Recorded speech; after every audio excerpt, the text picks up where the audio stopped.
Thank you so much. Is this on? I can't tell if it's on. So good morning. This is really fun for me to be in here too. I feel, like I said, I feel like I'm back home again, so it's great to see folks. So we had a little technical difficulty, but that's okay, because that's kind of what it means to be in community. So we're going to roll with it.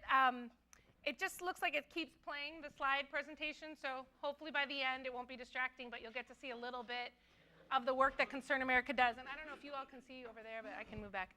So Concern America, we have been around for 44 years, which is pretty incredible because most nonprofits, their span of life is an average 10 to 12 years.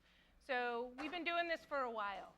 And our work began in Ireland, actually. It was a Catholic priest named Father Michael Dougherty who went to Bangladesh and saw that there were a lot of children who were malnourished.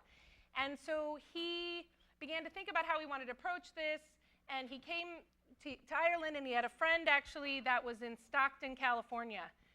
That was the first office of Concern America. And the idea was, you know, people were flying in food and dropping it. And he said, you know, this is one approach, it's emergency, but what are we going to do in the months to come?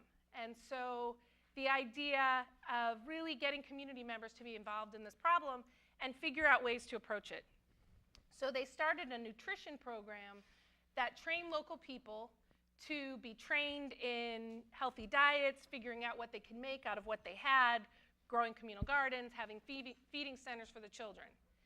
So that was in 1972. And at that time, in El Salvador and Guatemala and in Honduras, there were there was civil conflict happening. And so the Catholic Church there invited the Concern America, it was called Concern at that time. There's 3 concerns. So you'll hear about Concern Worldwide, Concern Ireland, and there's Concern America. And we all came from the same seed. But what was different about our work is that we do more long-term projects as opposed to emergency relief, which is what the other 2 concerns took on. So we were invited to the refugee camps in Mexico with Guatemalan refugees and in Honduras with refugees from El Salvador. And the volunteers started spending time with the communities, and what they realized was a real issue was healthcare. So we could send doctors and nurses down and set up clinics, or we could come up with a training, which we did, that is 4 years long, trains local community members to be the health promoter practitioners in their communities. We could send midwives down to train the midwives that already were working, but give them more skills and the tools to be able to do safe deliveries. And so that's how our work started. And that was in the refugee camps, as I mentioned. So when El Salvador and the peace accords were signed in Guatemala, the church invited Concern America to come back and return with the communities. And as I mentioned today in church, we said we'd do it, but we're going to work with everyone. And there was a little bit of, people weren't used to that. They were used that you wanted to just work with one group. But as I mentioned, that is the way, really, on a road where everyone's living across from each other, that what we all have in common is we want our children to be healthy. We want clean water. We want stoves that don't use as much firewood. So that's really where that whole idea began. So Concern America worked in the refugee camps there and was also at the same time invited into Mexico, where the issue there were no schools. So again, with the same philosophy, we were invited in by some local groups, and we worked with community leaders, and what they asked for was training of teachers. So we did, much like the health promoter model that I mentioned, we did teaching, training teachers to be teachers, and water projects, which are flipping through here. Catchment tanks, and then gravity systems. Always with mind that whatever we do, there's always a local community member that does it with us. And the other 2 places where we are is in Colombia, where there still is a civil conflict, an active civil conflict, and we do health promoter practitioner training, midwife training. We've done some water systems, but because of the so many people are internally displaced and have to flee. Still to this day, we haven't done as many large projects as you see here. And then we also have a project in Mozambique, and that project we were invited in by the Episcopal Church to do HIV and AIDS work. And at this point, there's over 1,000. What the health promoters do, what they asked for, was to be trained to be able to go out. They go out on bicycles to communities. They bring antiretroviral medication.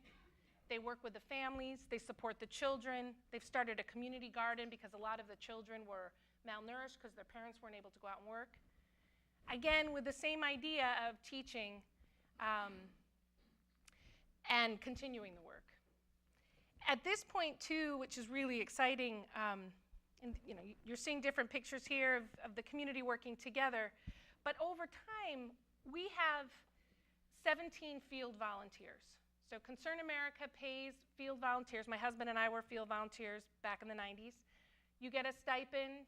We pay for health insurance. We pay you to come home once a year. But the idea always being is that, now, I should say, it's a 2-year contract, and most of our field volunteers have been in the field over 10 years. And 3 volunteers have been with us for 20, and 2 we just celebrated their 40th year with us. So it is kind of like you get in there and you get really involved. You're not doing the same thing. You're constantly moving with what the community wants. But what we're finding over time is health promoters like you're seeing here, midwives, so Macaria, who's suturing a machete wound in that picture, I just talked to her on Friday. We just sent her and another promoter to Colombia, where they taught the other health promoters how to do women's health. So we're seeing a high incidence of cervical cancer, people that are living 12 hours away from a hospital. Even if they could get to the hospital, it's bankrupt at this point. So there's no medicines or any doctors or nurses there. So they go out and they teach other midwives how to do cryotherapy, right? They travel with a big tank, and they do that right in the communities. And what's amazing is 10 years ago, I would have gone. But now we're sending local people from Guatemala who are training local people in Colombia. And that's really the power of what we call multipliers or multiplicadores. They multiply the work. They go out and teach more people. And also, interrupt me if you have questions. I could go on and on and on. But the idea with our water projects that you see here is there's a field volunteer that works, but they have a meeting with the community. And the agreement is the community has to come up with 10% of the cost. And everyone in the community has to help. The water tanks that we build, the water systems, this is a stove that uses less firewood. We build in a communal area, often in the church or in a school. And at the end of it, those promoters that learned how to build it go to the next community and teach them how to build it. The funding from this comes from Concern America, but other programs too. The same idea as I mentioned in Mozambique is the same. The health promoters that started, they have this program called Equipos de Vida, so groups of life. The majority of members that are in this group are HIV positive, but they've become part of this group. They train others, and the same idea. So that they go out, they've been able to set up a fund that's rotating to continue to buy the medications and to support other families. I know it keeps moving, but this picture is really incredible. This is in Mozambique. One of the programs that was started by the Equipos de Vida was HIV testing. And people were really scared to get tested for HIV. And so the Episcopal priest there said, we'll go to every community and you can test us in front of everyone. And so people don't have to be scared. And so that was one partnership with the Episcopal Church that was incredible. I mean, you saw the picture with his collar. Going door to door, going out into the communities. Because once people knew their status, then they could get them into the programs. They could get them involved in the nutrition program. Yeah? So in Mozambique, we don't receive any Gates funding. And I should say, Concern's budget is $1.3 million. 70% of our funds come from individuals, communities, people that we've known for a long time, and 30% come from grants. And so we work, yeah, it's very small. We work pretty hard. And actually, I mean, really, when you think about all the work that's happening, 1.3 is a really, we always take a lot of pride that we do a lot and a little. But we work hard for the little that we have. So, but absolutely, but the Gates is a group that has done work. The Clinton Foundation did a lot of work in Mozambique, funding. Actually, the Episcopal Church here, Trinity, in Wall Street, they give quite a bit to different programs there. So the Episcopal Church has been really involved with that. Wherever we go, as I mentioned, we're invited in. So in Guatemala and Colombia, we were invited in by the Catholic Church. That's the entity there doing the work. In Mozambique, we were invited in by the Episcopal Church. And in Mexico, we're invited in by a local group. Yeah? Yeah, it sounds like you're really on the cutting edge of doing survival work, life and death issues. Is there any hope for anything better in terms of these poor people? What does it look like in terms of providing that work? Well, it's funny because when I spend time, because I go quite a bit during the year to visit the projects, and there's incredible hope. When I see, when the program started, for example, in Guatemala, there were 17 health promoter practitioners. There are now 500, serving over 1,000 communities. And there's a teaching center now where people from all over Guatemala now come and learn from the other health promoters. So I really feel, there's a shirt that says, where there is no doctor, there's a promoter. That's one of the slides here.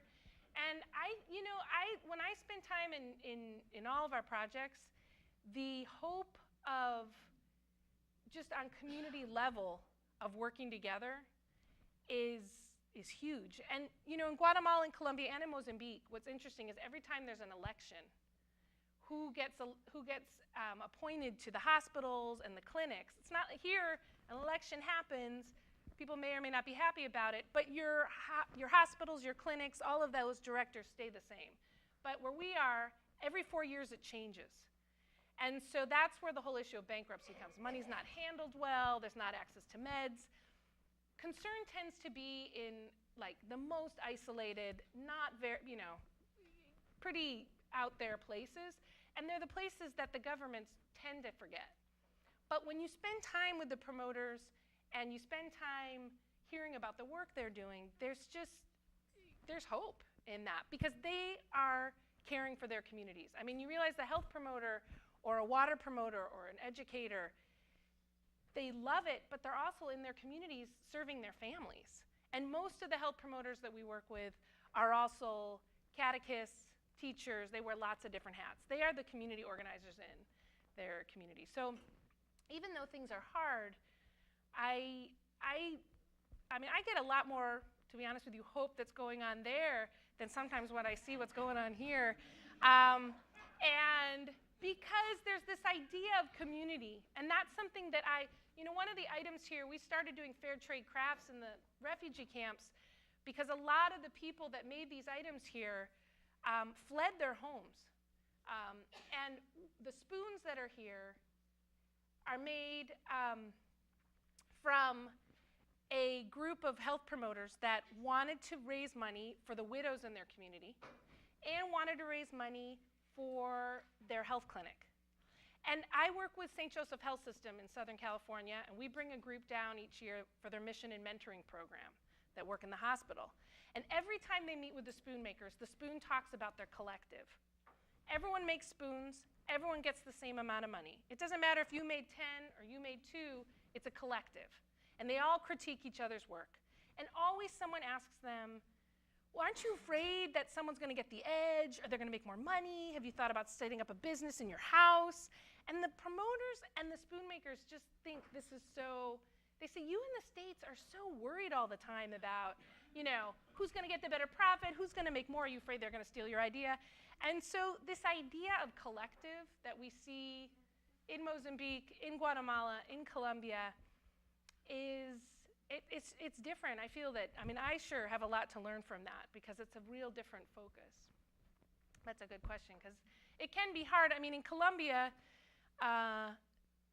there's a civil conflict. People are fleeing for their lives all the time. People don't. They're all internally displaced.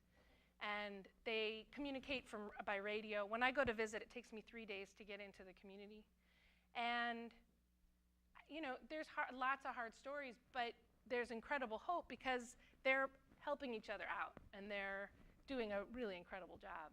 Yeah, I gotta say this. I think the mistake I just made is when you talk about the sermon, my definition of hope is Hmm. different from your definition.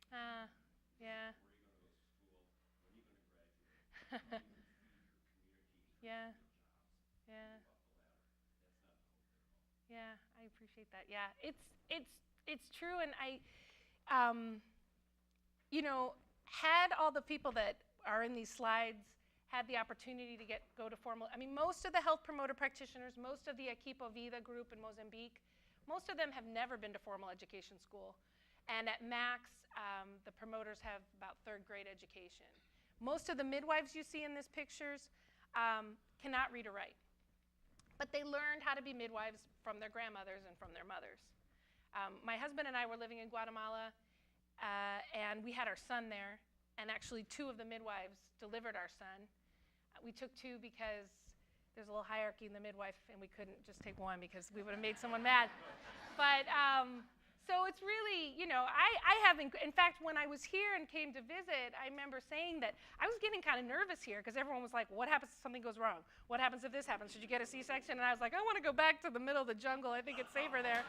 So one of the slides that's up here that I really appreciate, and you'll see it, it's at the end. It's where everyone's sitting around a gentleman. This is in Colombia, and he's holding a urine dipstick. And he's teaching the other promoters how to check for if there's any infection in urine. And what I love about that picture is he's the center. And the field volunteer's kind of off on the center, and it always cracks me up too because the field volunteer's wearing old socks with a hole in it, which really sums it up. But the point is that they're at the center of the work, and we provide the training. And we go out and do visits with the promoters. We go out and do visits with the midwives. Rebecca, who's our field volunteer in Mozambique, she goes out and does trainings all throughout Mozambique. But at the end of the day, it really is the promoters that are leading what we do. And each year, we do a work plan and a budget, and it's based off of what the promoters themselves want to do for the year. Within our mission. I mean, they know what we do and what we don't do. I want to share here the story of these 3 women here, and I mentioned it to someone. Every craft, this is one aspect of the work we do, but we continue this program because many of the weavings on this table, it's a lost art. I mean, most people don't do that kind of weaving anymore. And one of the groups called Las Abejas in Mexico, one of the education projects we do, this was an incredible group of women who, in '98, the community was praying in church. It's about 3 hours outside of San Cristobal. And the military came in and killed and shot everyone in church while they were praying. And the only people that survived were some children and some women that were out in the fields. And when they came back and realized this had happened, they regrouped, and concern was called in to help accompany the community. And one of the projects they started was doing weaving on backstrap looms, but then also embroidery. And on their embroidery, you'll see a bee. And the reason the bee is there, and I think this is so fitting for all the work we do, is they call themselves the bee women, or las abejas, because as a bee, you can't survive if you don't have your group. And alone, you can't do it. But together, you can. And so that's why they call themselves the bee women. And that philosophy, I think, is so fitting to what you see here. I mean, that's 2 midwives here. Actually, one's a health promoter, one's a midwife. They don't know how to read or write. This is a promoter here suturing up a machete wound on a hand of a farmer. With no electricity, they use candle. So, and they all help each other out, and they all realize they know their reality in their communities. Let's see the next picture here. The group in Mozambique, I love getting their reports and their videos. That's the priest I was telling you about that went around and showed everyone. His fingers and his arms by the end were like swollen because he had shown. But this idea of when a group came and said, you're going to be the AIDS equipo. And the woman that was lying there in one of the pictures said, I don't want to be the AIDS equipo, the AIDS group. I want to be the group of life, because that's really what we're about. You know, whatever that means for however long, that's what I want to be a part of. And so every meeting that starts in Mozambique, the videos that we get, everyone stands in a circle and they are singing. I mean, their church service is, you know, they're jumping all over and singing. And it's this idea of life. So kind of getting back to what you asked, it's that idea of hope and being part of something. And the other pictures that are here, this is actually the woman that's taking the blood pressure there. That's Makaria. I knew her when she was 13 years old. She was a refugee. And she's now one of our top promoters. She is who I just mentioned, just came back from Colombia. She is who goes out to all the communities and teaches now. And the 4 field volunteers that are there and the 3 that are in Colombia, they just do the training. The promoters come back and talk about their complicated cases, and they support them in the work. The same with Rebecca in Mozambique. She said more and more, she's home because everyone's going out and doing the work, and then they just come back and talk to her about things that are going on. More questions about concern? Yeah. You have these organizations who are spending time and trying to support their needs in the way they want to be supported. Is there any way that these independent groups may be going independently and not necessarily working collectively in the sense of, okay, this group will be focusing on this will be focusing on, because there's still a sense of dependence based on what's going on, and the idea is hopefully for them to become more independent. So how can this kind of coordination with these, like the Gates Foundation or the Sure. Foundation and Concern America and others, how can they kind of collectively put something together where there's a plan and then a 1-year plan, a 2-year plan, 5-year, whatever? Is that It's a good question. Well, actually, with Concern, so we used to be in Honduras and El Salvador. That's completely self-sustained now. And our Guatemala project is really our teaching site now, and where other nonprofits come to learn about our model. And in fact, next year we're publishing a 3-part book. That's our whole training curriculum. So any other nonprofit could buy, or we would donate it too if a group couldn't afford it. And we're actually going to have health promoters teach other groups how to do this. So that is a huge challenge. And in fact, you know, our work in Colombia, there used to be 10 nonprofits on the river where we are. So as I mentioned, it takes 3 days to get in. We are the only group standing now with the Catholic Church. Most groups went, because most groups do emergency relief.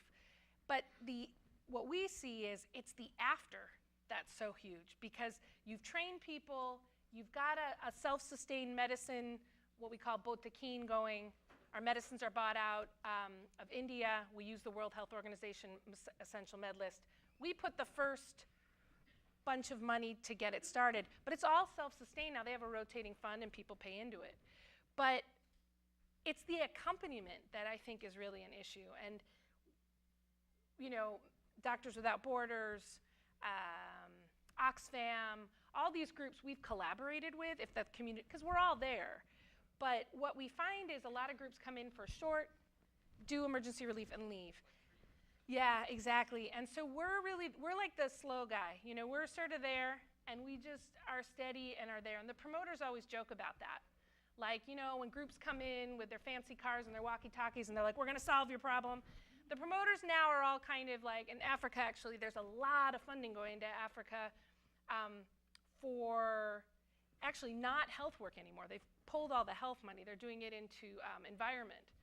So all the health projects that are there are really, they're struggling. But what's interesting is the same with Rebecca. She got all the promoters together, and they're like, we can do this. We're just going to be steady, and we're here. And what I appreciate now is, in our work in Guatemala, Colombia, Mozambique, groups recognize that the promoters and the midwives are doing the work, and they invite them to the meetings and not us anymore, which is how it should be.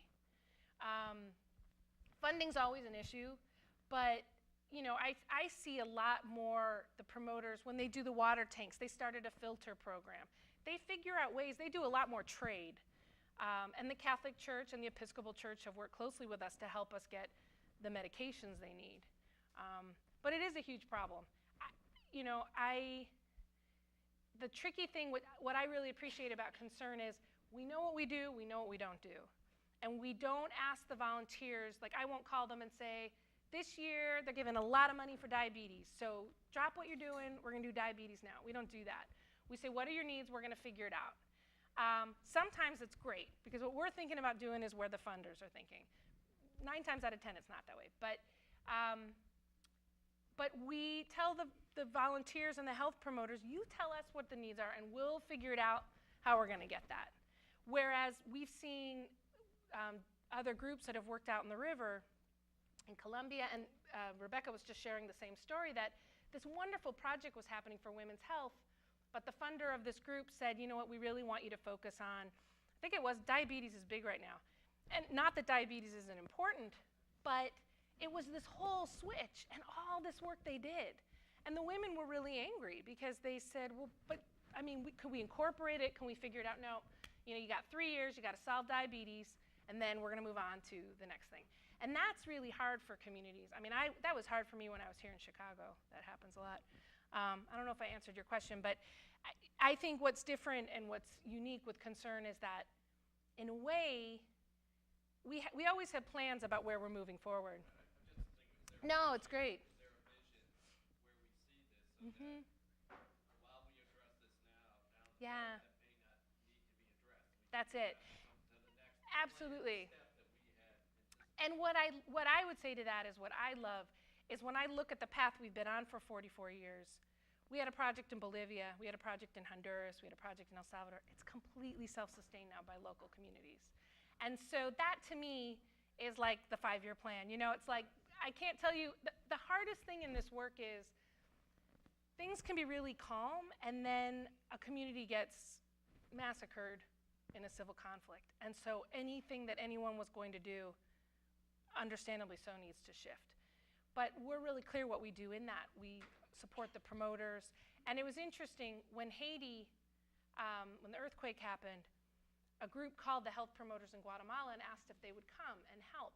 And the promoters had a meeting together, and they said, absolutely, you should not send us, because we don't know your communities, we don't speak your language, you're gonna have to feed us, and don't you have anyone local that can do this? And people were they were throwing money at them. Well, we're gonna fly you there, we're gonna do this, and they said, but that's not fair to the communities that are there. So, you know, I think that's the slow, steady work of building that community base, whatever it looks like.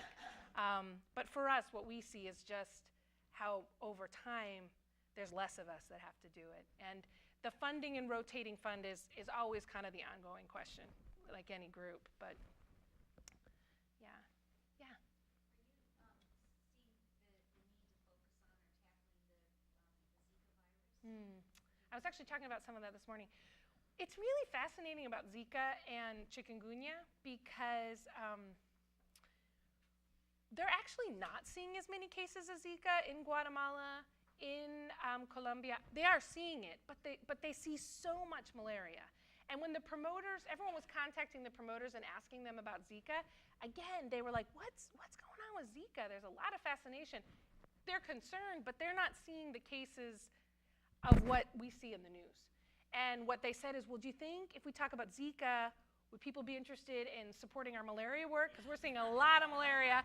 And so, you know, it's all mosquitoes, that's right. So I'm like, well, we can figure out a way. We'll talk about the mosquito and throw it all in there. But we are, I mean, not to say, I don't want to downplay it, it's horrible, but it's not to the numbers, even though I see on the news that they talk about Guatemala quite a bit. Colombia too. We have, actually, some of our field volunteers have had Zika. It's pretty miserable. But as they all said, you know, malaria there is kind of like the flu. And so the Zika is kind of becoming that too. I mean, there's absolutely a concern for pregnant women, but they just haven't seen the numbers. But they're doing a lot of education, and that's the thing too. The promoters said, well, we're not seeing it, but clearly we should be talking about it. So they did all these workshops, and they went out and talked to the schools about it and talked to their communities. So prevention. Yeah.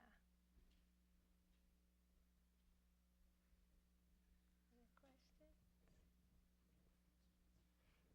So what are your greatest needs? concerns? You know, so ways to get involved.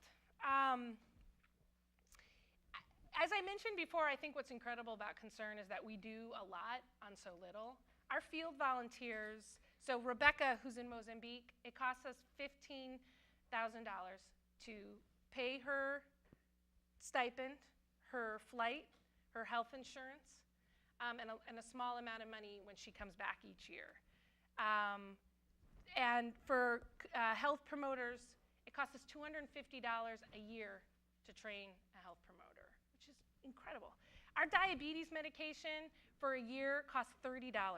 That includes strips, urine dips, and all their medication for an entire year. So, I mean, there's so many ways to get involved. You can adopt a volunteer. We don't do adopt a child. We do adopt a volunteer because we feel that if you adopt a volunteer, that volunteer is going to train 30 promoters. Those 30 promoters are going to go back to their communities, and so on and so on. We've had groups do craft sales. We've had groups support water tanks. You know, even just knowing about Concern and letting folks know about the work that we're doing is huge. And I did bring information with more information with our website and ways to get involved. But I think for us, it's really about relationship building, having people know about our model, hopefully get people excited to be a part of it. And, you know, I would love to see this model someday worked out in the US. I'm sure that would be really long coming, but, you know, anything's possible. I saw a girl up there as an acolyte today in church, so, you know, there's hope.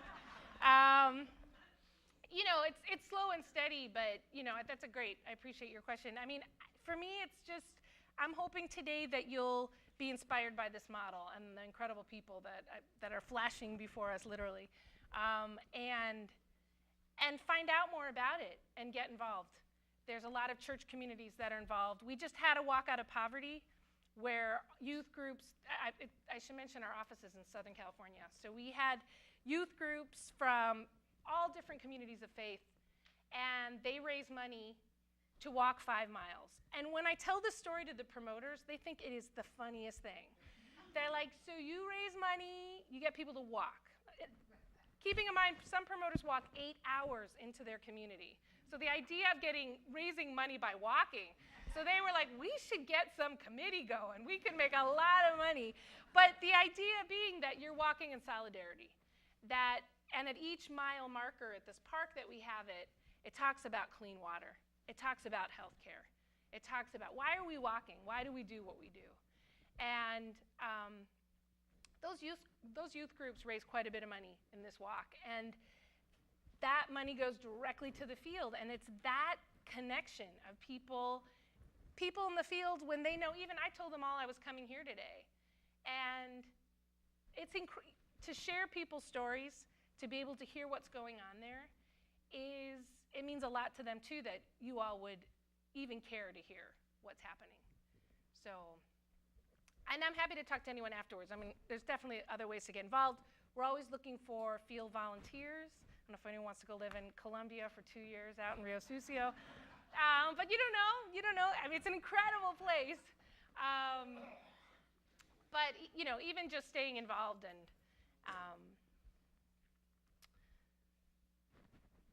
so thank you. Thanks so much for having me.